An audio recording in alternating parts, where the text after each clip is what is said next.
The year is 2025. The world watches with bated breath.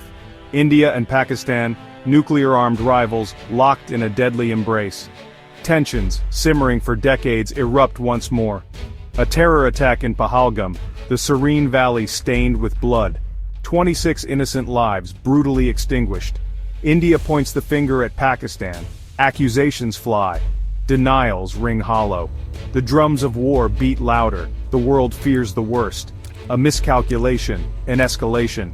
The consequences, too terrible to contemplate. But in the halls of power, cooler heads prevail. For now. India, fueled by fury and a thirst for vengeance, unleashes its military might. Operation Sindoor, a name that speaks of ancient battles now echoed in the modern age. Fighter jets scream across the border, the target's terror havens, or so India claims. Pakistan cries foul, denounces the violation of its sovereignty. The world watches, a silent spectator to this dangerous dance. 9 strikes, precision bombing. India flexes its muscles, a warning to its nemesis. But this show of force will have unintended consequences, a dangerous game of tit-for-tat, played on a knife's edge. Pakistan, caught off guard but not broken, retaliates with a fury that stuns the world. Fateh missiles, their roar a terrifying symphony of defiance, streak across the sky. The element of surprise. India's confidence, shaken to its core. Explosions rock the night, the earth trembles. A nation once brimming with confidence now faces a sobering reality. This is not the response India expected. This is not the enemy they thought they knew. The balance of power, precariously maintained for decades, shifts. And with it, a palpable sense of fear grips the subcontinent.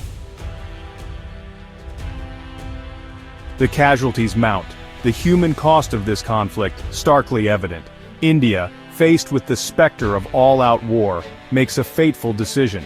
Diplomacy, not destruction, becomes the order of the day. A complete turnaround, a desperate plea for peace, masked behind a veil of pragmatism. The world watches, cautiously optimistic, but skepticism lingers.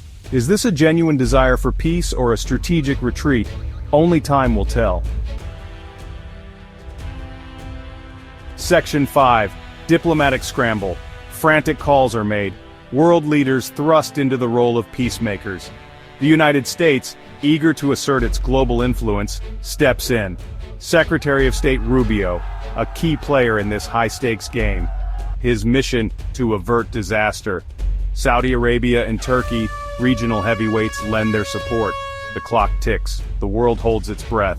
Can a ceasefire be brokered before it's too late? Section 6.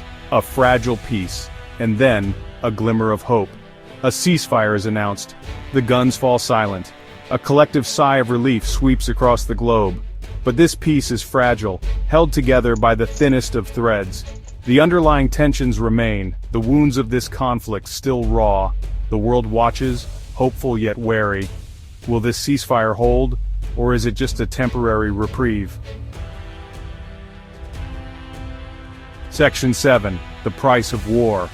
The true cost of this conflict, impossible to calculate. Families torn apart, lives shattered. The physical scars, a constant reminder of the horrors endured.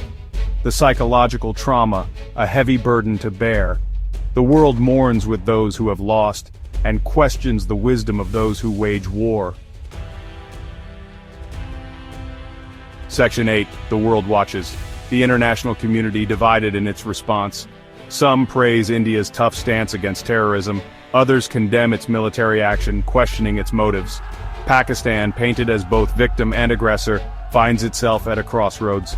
The world watches, its judgment reserved. The future of the subcontinent hanging in the balance. Section 9. An uncertain future. The ceasefire holds for now. But the path ahead is fraught with uncertainty. Mistrust runs deep, old wounds refuse to heal. The threat of another conflict, ever present. The world can only hope. Hope that wisdom prevails. Hope that peace endures. The fate of millions hangs in the balance.